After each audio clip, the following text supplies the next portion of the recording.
Here's the time to hear the Don Muraco stories. Oh, yeah. Well, hopefully Don would remember these because I don't want him to call me a liar.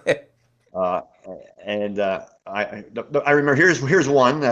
Again, we were on a tour of upstate New York, and Don was challenging Backlund for the championship belt, and they were doing these not 20-minute, 1 hour Broadways. Okay. And I can remember during one of those matches, because if I was going to be later in the evening or earlier in the evening, whatever the case may be, I'd usually stick around to intermission. Then I would leave.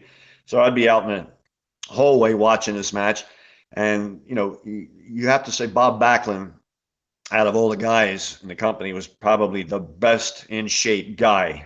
Okay, he was like the Energizer Bunny. Hmm. Okay, the guy couldn't stop. But that's a testament to Don, who would be working night after night doing 1 hour Broadways. And I remember one night, they're probably in the middle of the match, and a fan throws in the towel, a white towel, into the ring, as if Don should give up.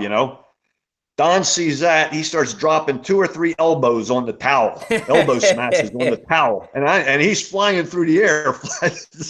Now you can imagine that. And I said, boy, I'll tell you, if I ever did that, I'd probably get fired. But Don got away with that, I'm sure. And I never heard anything that any heat about him doing that. But that was funny because I saw that. I cracked up. Another instance was, and this was Don pretty much ribbing me all night long. We were doing 1981. They invited us in Atlantic City to the Resorts International Hotel. And I was booked as the executioner that night.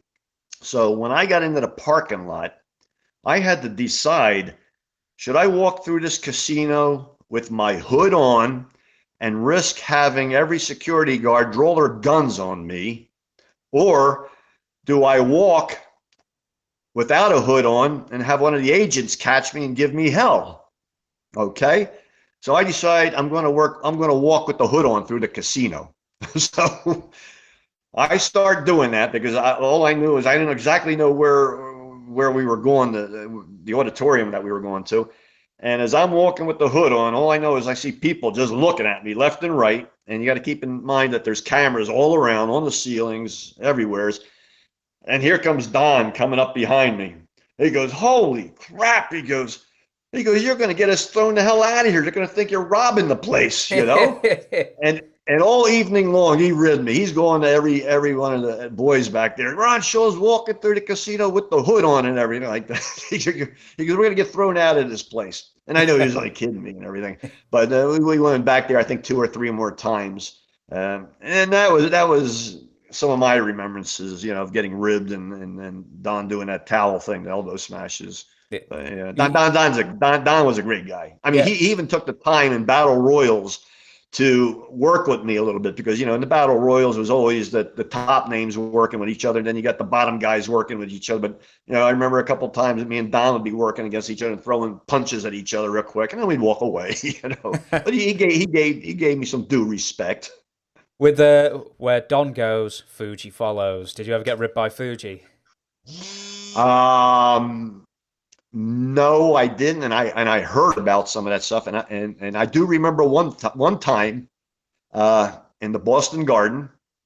I'm sitting on the bench, and Fuji's walking around with this paper towel or something, and he's going to everybody, and not none of the big names because I think they pretty much knew his shenanigans. And he's going, "Well, would you like to have one? I made these." And everybody's, "No, no, no." And he comes up to me, "Try one." He goes, "Ron, try one. These are good. I make them all the time." I said, "No, no, no, no. I don't eat nothing before I work." I found out later what that was dog turds. Well, Trying to pass them off as brownies or something. And I said, I got to stay away from this guy. yeah, and I think you would have done right to stay away from Fuji as well. I've heard so many from Don over the years, including some we couldn't include on the podcast because they were just too libelous.